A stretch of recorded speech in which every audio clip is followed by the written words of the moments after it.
আমন্ত্রণ জানাচ্ছি আমাদের নিয়মিত আয়োজন নারী উদ্যোক্তার সাফল্য অনুষ্ঠানে এবং সাথে আছে আমি হাসিনা আনসার নাহার।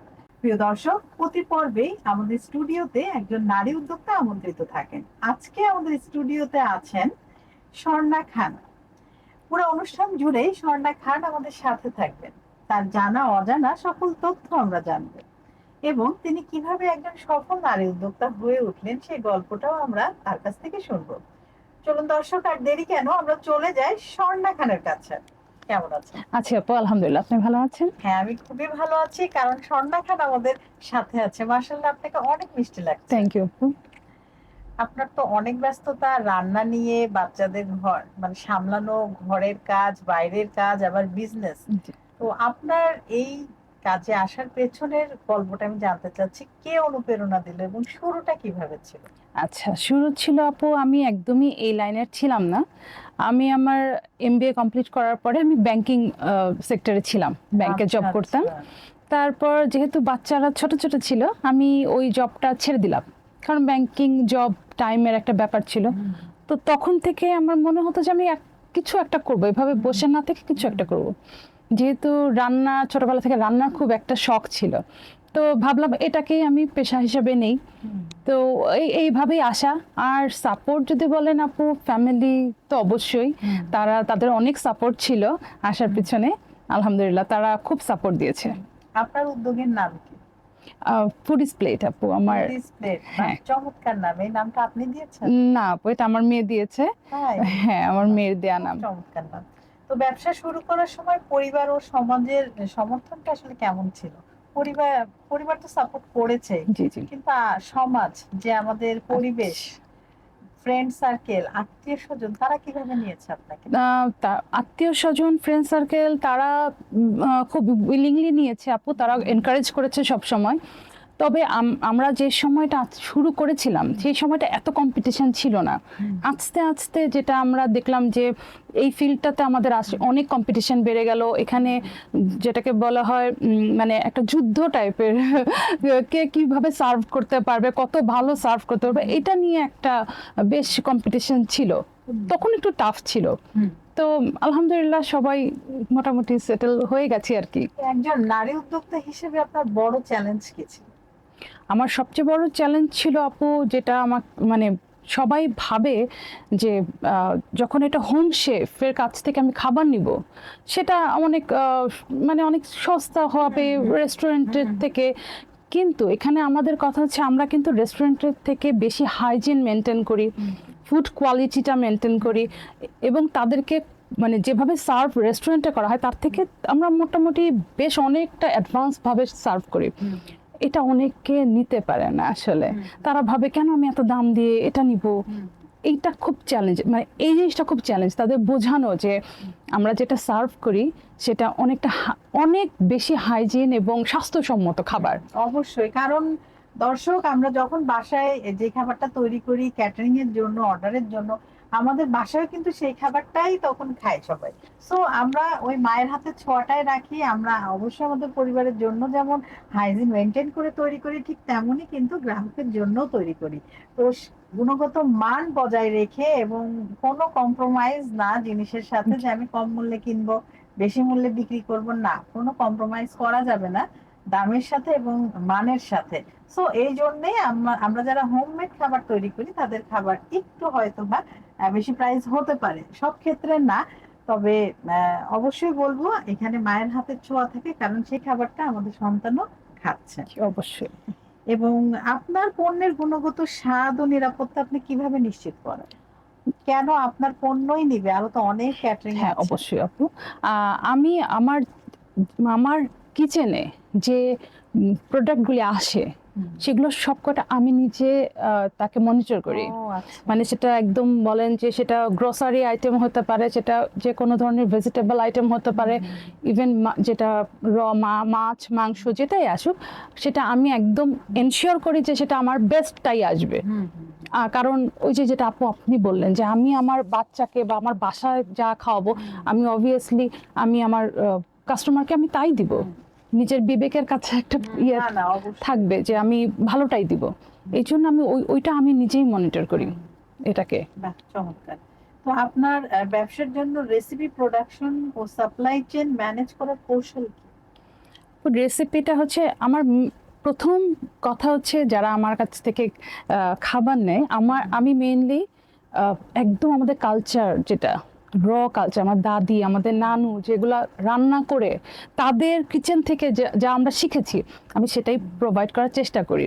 তো সেই সব রেসিপি কালেক্ট করা, ধরেন আমি তাদের কাছ থেকেই নেই, তারপরে সেটা জেনারেট করে হয়তো এখনকার একটু কিছু ফিউশন, একটু কিছু মডিফিকেশন করে সেটাকে মানে আমি তখন যে ট্রেন্ডটা চলে, গ্রাহকরা কোন ধরনের খাবার পছন্দ Exactly, করছে, হ্যাঁ। কি ট্রেন্ড চলছে, ওটার উপর ভিত্তি করে আপনি হ্যাঁ। মানে গ্রাহকের পছন্দ অনুযায়ী আপনি খাবার তবে আপু আমার চেষ্টা এখন মনে হয় এখন কেন যেন এই ট্রেন্ডটা চলছে, সবাই আমাদের একটু কালচারের খাবার, একটু ঐতিহ্যবাহী কষা মাংস, খাবারগুলো একটু আসলে ভুনা দরকার। মাছ, হ্যাঁ, বলেছেন। বা এই যে শীতকাল আসলে একটু হাঁসের মাংস ভুনা, পিঠা পিঠা, পিঠার তো জুড়ি নেই। এগুলো আমার কেন যেন মনে হয় এটার চাহিদা অনেক বেড়ে গেছে। আগের সেই ফাস্টফুডের ওই একটা চেইন না, থেকে না, বের না, হয়ে, এটা থেকে এখন আস্তে আস্তে কিন্তু মানুষ আসছে। হ্যাঁ, কারণ আপনার মতো আমার মতো আরো সবার মতো আমরা সবাই কিন্তু আমাদের অঞ্চলের খাবারকে রিপ্রেজেন্ট করছি হ্যাঁ, অবশ্যই, বিশ্বের দরবারে এবং বিভিন্ন প্লেসে, এবং আমরা চেষ্টা করছি বাসায়ও কিন্তু আমাদের ঐতিহ্যবাহী খাবারগুলো যেন প্রতিদিন না হোক, সপ্তাহে 2 দিন অথবা মাসে 3 দিনই হোক।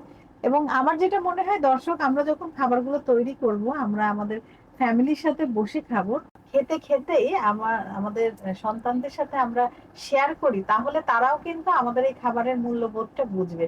কারণ দর্শক, একটা অঞ্চলের খাবার কিন্তু সেই অঞ্চলকে রিপ্রেজেন্ট করে। অনেক সময় দূর দূরান্ত থেকে পর্যটকরা আসে কিন্তু খাবারের সাথে। সো আমাদেরই এটা করা উচিত। আপনি জি। খুব সুন্দর একটি কথা তুলেছেন। তো আপনি কি করছেন এই বিষয়ে? আমি আমি আমার ম্যাক্সিমাম খাবারই কিন্তু আমি দেশীয় খাবার রাখার চেষ্টা করি, এবং আমাকে যখন কেউ নক করে আমি তাকে প্রথমেই কিন্তু দেশীয় খাবারগুলির কথা বলি। আপনি কি এটা খেতে চাচ্ছেন, আপনি কি এটা নিতে চাচ্ছেন, আমাদের এই অফার আছে। বাইরের অন্য কোনো ইয়ের থেকে আমি এটা প্রেফার করি। সবাইকে কিন্তু আমি আগে দেশি খাবারের জন্য উদ্বুদ্ধ করি, হ্যাঁ, এটা আমি বুঝতে করি। পেরেছি। না, অনেক সময় গ্রাহকরা বলে, আচ্ছা কোন খাবারটা আপনার কিচেনের সবচেয়ে সিগনেচার আইটেম, পপুলার ডিশ, কোনটার অর্ডার বেশি আসে, এরকম করে কিন্তু আস্ক করে। তো সেই মুহূর্তে যদি আমরা আমাদের যে মনের যে ভালোবাসার যে জায়গা, আমাদের দেশের খাবার, হ্যাঁ, হ্যাঁ, সেটাকে হাইলাইট করি, এটা আসলে স্বাস্থ্যসম্মত। জি, কারণ আমাদের খাবারের উপকরণ কেনার জন্য কোনো সুপার শপে যাওয়া লাগে না। একদম না, হ্যাঁ, ঘরে আসলে আপু থাকা উপকরণ দিয়ে সেটাই। কিন্তু হয়ে যায়। এবং এবং এত মানে পুষ্টিকর, স্বাস্থ্যকর, হেলদি। এটা সবচেয়ে বড় কথা। এবং আসলে অথেন্টিক সোর্স থেকে যদি মশলাগুলো আমরা কালেক্ট করি, তা আপনি এই ক্ষেত্রে কি করেন? আমি মশলার ক্ষেত্রে এটা কি নিজেই সব তৈরি করেন একদম নাকি? আপু নিজে, কারণ হচ্ছে আমি বাইরেরটা কিনি না, সেটাকে আমি সেটা চোখে দেখছি না সেটা কিভাবে আসে। আমি যদি আমার সংসারে নিজের বাসার জন্য আমি যদি নিজে সেটাকে পরিষ্কার করে ক্লিন করে ভাঙায় নিয়ে এসে আমি যদি দেখতে পারি যে এটা আমি খাওয়াবো আমার ফ্যামিলিকে, আমি কেন আমি আমার কাস্টমারকে খাওয়াবো না? রাইট, রাইট, ওটাও আমি মনিটর করি যে এটা একদম ফ্রেশটা আসবে। একদম। তো বাজারে প্রতিযোগিতা মোকাবেলায় আপনি কি ধরনের কৌশল গ্রহণ করছেন? মানে এত বেশি প্রতিযোগিতা, তো এই ক্ষেত্রে কি করছেন? আপু ওই যে এই ক্ষেত্রে একদিকে আমি যেরকম চিন্তা করছি যে ওই কালচারাল যে ফুডগুলি ওগুলা দেয়ার, প্লাস হচ্ছে ছোট ছোট কিছু, যেরকম হয়তো কেউ বেশ একটু বড় অর্ডার করলো, আমি তখন তাকে বলি আচ্ছা তার সাথে একটা কমপ্লিমেন্টারি ছোট্ট একটা আমার একটা কোনো সিগনেচার ডিশ, ওটা আমি কমপ্লিমেন্টারি দিই, আপনার যে ভালো লাগে আপনি অর্ডার করবেন, এরকম একটা স্ট্র্যাটেজি। এবং দেখা যায় বেশিরভাগ ক্ষেত্রে তারা ওটা সেকেন্ড টাইম অর্ডার করে। তারপরে হয়তো আমি তাদের বলি যে এরকম একটা হয়তো কোনো পোস্ট দিলাম, হ্যাঁ, যে একটা কম্বো আজকে, বা কোনো এলাকায় আজকে আমার হয়তো ডেলিভারি বেশি, হয়তো আমি একটা পোস্ট দিলাম যে এই এলাকায় ডেলিভারিদের হাফ ডেলিভারি চার্জ বা ফ্রি বা এরকম একটা, হ্যাঁ, তখন মানুষজন একটু ইন্টারেস্টেড হয়। কিন্তু একটু চেঞ্জ তো দরকার আছে। হ্যাঁ, অবশ্যই, একঘেয়েমি আসলে হবে না, না, নতুনত্ব আনতে হবে কথায়। হয়তো ওই কাজই করবেন, বাট একটু চেঞ্জ করে। আচ্ছা, এই যে ডিজিটাল প্ল্যাটফর্ম, এটা কি আমাদের আসলে ব্যবসার জন্য সহায়ক, মানে ক্ষতিকারক অবশ্যই না আপু, সহায়ক? না আপু ক্ষতিকারক না, সহায়ক, আসলেই সহায়ক। আচ্ছা, কারণ এই যে বর্তমান যুগ যেটা যাচ্ছে, এটা অবশ্যই ডিজিটাল যুগ। মানুষজন রাত করে স্ক্রল করবে, আপনার ফেসবুক স্ক্রল করবে, হ্যাঁ, হ্যাঁ, এবং তারপর আমরা সেটা order হ্যাঁ, এবং এটা ম্যাক্সিমাম হয় রাতে আপু, সত্যি কথা যেটা। কারণ সবাই ফ্রি কিন্তু তখন হ্যাঁ, থাকে, তো যার জন্য সে তখন আমাকে সময় বের করে মানুষ হ্যাঁ একটা পোস্ট দেখলো, দেখে হয়তো সে তখন মনে করলো যে আমি কালকে এখান থেকে অর্ডার করব।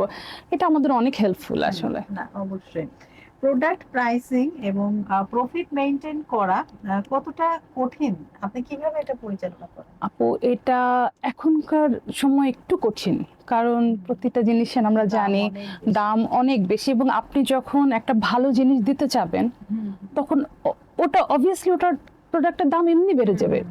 তো আপনি সেখানে প্রফিট মার্জিনটা ধরেন আমি যেটাই রাখি না কেন, আমাকে বাড়তে মানে আমি কত কমবো, আমাকে তো জিনিসের পত্রের মানও বেড়ে যাচ্ছে। তো ওই ক্ষেত্রে হয় কি কোনো কোনো সময় যখন খুব বেশি বেড়ে যায় দাম, তখন প্রফিট মার্জিনটা একটু কম করি, ওই জিনিসটাকে ওইভাবে দামটা অ্যাডজাস্ট করে নেই, হয়তো কোথাও থেকে একটু কম একটু বেশি করে অ্যাডজাস্ট করে নিই। কিন্তু আমি যেটা করি আপু, আমি কখনোই কোনোদিনও আমার কোয়ালিটির সাথে আমি কম্প্রোমাইজ করতে পারি না, এটা আমি পারি না আসলে, এটা হয় না। কারণ এটা আমার বিবেকের কাছে কথা যে আমি আমার বাচ্চাকে কি আমি সেটা খেতে দিব, তা তো দিব না। অনেক সময় আমরা মনে করি যে হয়তো দাম কম রাখলে আমার যেটা বেশি সেল হবে, এটা কিন্তু ভুল ধারণা। এটা একদম ভুল ধারণা, এটা হয় না। যে নেয়ার সে কিন্তু ঠিকই ওই দামে নিবে, যদি গুণগত মান আপনি ঠিক রাখেন, বজায় রাখেন, সো দাম বেশি হলেও সেটাই নিবে, হয়তো 20টা নিবে না, 10টা নিবে, কিন্তু নিবে। সো আমাদের এই হেডেকটা নেওয়া উচিতই না, আমরা আমাদের কোয়ালিটির সাথে কোনো কম্প্রোমাইজ কখনোই উচিত না। আর একবার আপনি ভালো জিনিস দিবেন, দ্বিতীয়বার যদি ভালো জিনিস না দেন, সেক্ষেত্রে আপনারই কিন্তু একটা মানে কি বলবো নেগেটিভ একটা ইয়ে নিবে, ওরা রিভিউ দিবে যে এই পেস্টটা মানে মান ঠিক না। দেখবেন হোটেলে কিন্তু একরকম খাবার হয়, ওদের ওই রেশিও গুলো একই রকম, ওইটাই ওরা তৈরি করে, ওরা কিন্তু প্রতিদিনেরটা চেঞ্জ করছে না, ওই টেস্ট ওই ইয়ে। তো আসলে আমাদের হয়তো ভালো আমরা বেশি করতে পারি, কিন্তু খারাপের দিকে আমরা না না আমার কখনোই উচিত না আসলে। তো আপনার মতে বাংলাদেশের নারী উদ্যোক্তা হিসেবে সবচেয়ে দরকারি দক্ষতা কোনটি? ধৈর্য আপু, ধৈর্য।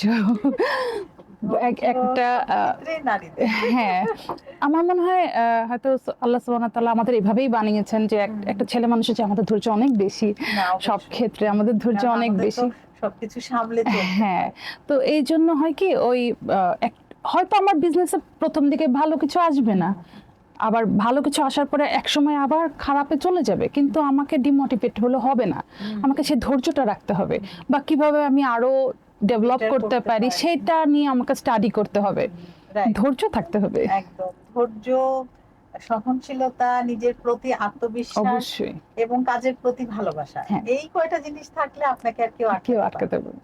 অনেক সময় হয় না যে আমরা কি করি, অনেক উদ্যোক্তাকে দেখি 2 পা এগিয়ে 3 পা পিছিয়ে যায়, ওই যে ঝুঁকিটা কিন্তু নিতে চায় না, ঝুঁকি নিতে হবে, উদ্যোক্তা মানে কিন্তু ঝুঁকি তো নিতেই হবে। আমার মনে হয় যে 6 থেকে 1 বছর, 6 মাস থেকে 1 বছর লাভের আশা বাদে দিতে হবে। একদম, হ্যাঁ, শুধু কাজ করে যেতে হবে, শুধু পরিচিতি বাড়াতে হবে, কাজের পরিধি বাড়াতে হবে, 1 বছর পরে না এটার ফিডব্যাকটা পাওয়া যাবে। আমরা বেশিরভাগ দেখা যায় নারী উদ্যোক্তারা কি করে, ওই ধৈর্য হারা হয়ে যায়, 3 মাস গেলেই যে আমার তো প্রফিট হচ্ছে না, আমার তো এটা লস প্রজেক্ট, তখন না ওরা আবার অন্য ইয়েতে চলে যায়, মানে আরেকজনকে দেখে সে ওইটাতে ভালো করছে, আমি ওইটা করব, কিন্তু সে তো সেটাতে দক্ষ, তুমি তো দক্ষ না, তুমি যেটাতে আছো তুমি সেটা নিয়ে কাজ করছো, সেটাতেই দক্ষ। আসলে তো এই বিষয়টা একটু বলেন, আসলে কি করবে আমাদের এই উদ্যোক্তা যারা সিদ্ধান্ত নিতে পারছেন না? আমি প্রথমেই বলবো যে আপনি মার্কেট স্টাডি করেন, আপনি সেই সময়টা স্টপ করে, আপনার কাজটা স্টপ করে কোথায় আপনার ল্যাকিংস বা কিভাবে বাড়াতে পারবেন আপনি স্টাডি করেন, আপনি দেখেন যে কে কিভাবে এগিয়ে যাচ্ছে, তার মানে প্র্যাকটিসটা কি, আপনি কার কাছ থেকে কিছু শিখতে পারেন কিনা, শিখতে হবে, সোজা কথা আপনাকে এক্সপিরিয়েন্স ওইভাবে নিতে হবে। অবশ্যই শিখতে হবে, এবং আমার মনে হয় যে একজন পরামর্শক যদি থাকে, ভালো পরামর্শক, তার কাছ থেকে কিন্তু পরামর্শ নেওয়া যায়। সবচেয়ে বেটার হয় যেটা, যে আমি কাজ করার আগে কারোর আন্ডারে যদি 6 থেকে 1 বছর একটু কাজ করে নলেজ নিয়ে এসে তারপরে আমি নিজের ব্যবসা, খুবই ইম্পর্টেন্ট জিনিস, এক্সপেরিয়েন্স তো নিতেই হবে। এটা কিন্তু অনেক ভালো হবে। হ্যাঁ, আসলে আমরা কিন্তু কথা বলতে বলতে শেষ দিকে চলে এসেছি। আপনার ভবিষ্যৎ পরিকল্পনা হচ্ছে আপু, আমি এই যেভাবে আমি আমার পেজটাকে এখন চালাচ্ছি, এভাবে আমি একটা রেস্টুরেন্ট বা এরকম ফুড চেইন একটা এরকম দিতে চাই, যেখানে হাইজিন মেনটেন করে ফ্রেশ খাবারটা সার্ভ করা হবে। বাহ, আর চমৎকার। শিখতে চাই, আরো শিখতে হ্যাঁ, চাই। শিখার শেষ না, নেই। এখনো অনেক মানে বাকি মানুষ আছে। মৃত্যুর আগ মুহূর্ত পর্যন্ত জি কিন্তু শিখে। জি আপু। এবং আমার মনে হয় এটা ভালো। আমি যে সব জানি সেটা না, আমি আসলে না না, কিছুই জানি না। কিছু জানি না, কিচ্ছু জানি না, কিছুই জানি না। কিচ্ছু মাঝে জানি মাঝে না। শূন্যই মনে হয় যে না, হ্যাঁ, আমাকে তো জানতে হবে। এই আসলে আকাঙ্ক্ষাটা থাকতে হবে, এবং এই আকাঙ্ক্ষা, এই ক্ষুধা আমি আপনার মধ্যে দেখেছি। থ্যাংক ইউ আপু। আপনার খাবার খাবার দর্শক, ওনার কিন্তু হাতে তৈরি করা খাবার খাওয়ার সৌভাগ্য আমার হয়েছে। দারুণ মজার খাবার। আপনারা চাইলেই কিন্তু ওনার পেজে নক করতে পারেন, ওনাকে ইনবক্স করতে পারেন, সেখানে মোবাইল নাম্বার দেওয়া আছে, কল করতে পারেন, হোয়াটসঅ্যাপ নাম্বার দেওয়া আছে। আপা একটু বলে দেন কোথায় নক করবে।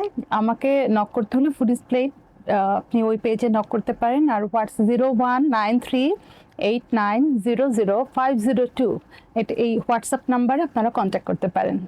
যে কোনো ধরনের ফুডই উনি তৈরি করেন। আপনারা যেটাই খেতে চান, হেলদি এবং স্পাইসি, ডেজার্ট, সব ধরনের জি, বেকিং এর আইটেমও আপা তৈরি করেন। এবং আমি খেয়েছি, আমি ভোট দিতেই পারি আপাকে, তাই না? থ্যাংক ইউ তো আপু। আপু, আসলে কথা বলতে বলতে আমরা শেষ দিকে চলে এসেছি। আপনার জি, কেমন লাগলো আমাদের এই অনুষ্ঠানে খুবই এসে? ভালো লাগলো। থ্যাংক ইউ আপু আপনাকে। মানে আসলে কথা বলে এত কমফোর্টেবল ফিল করলাম। থ্যাংক ইউ আপু। অবশ্যই। অনুষ্ঠান সবাইকে থ্যাংক ইউ। সবাইকে আবারও থ্যাংক ইউ। নতুন কোনো আয়োজনে আপনার সাথে দেখা অবশ্যই হবে। আপু, ইনশাল্লাহ। জি ভালো থাকবেন। জি, আপনিও ভালো থাকবেন আপু। Thank you. দর্শক, আপনারা যারা এতক্ষণ আমাদের সাথে ছিলেন, আপনাদের সবাইকে অসংখ্য ধন্যবাদ। আপনারা চাইলেই কিন্তু আমাদের এই অনুষ্ঠানে আসতে পারেন। সেক্ষেত্রে আমাদেরকে ইনবক্স করতে পারেন, ইমেল অ্যাড্রেস দেওয়া আছে, ইমেল করতে পারেন, মোবাইল নাম্বার দেওয়া আছে, কল করতে পারেন, অথবা আমার এই পোস্টের কমেন্ট বক্সে কমেন্ট করতে পারেন। প্রিয় দর্শক, প্রতি পর্বে আমাদের প্রত্যাশা থাকে নারীর সফলতা এবং নারীর স্বাবলম্বিতা, নারীর জীবন ভরে উঠুক সফলতায়। এই কামনায় আজকের মতো আমি হাসিনা আনসার নাহার বিদায় নিচ্ছি। আবারও নতুন কোনো অতিথিকে নিয়ে আপনাদের সবার মাঝে হাজির হব। ততক্ষণ পর্যন্ত আপনারা সবাই ভালো থাকুন, সুস্থ থাকুন এবং আমাদের সাথে থাকুন। আল্লাহ হাফেজ।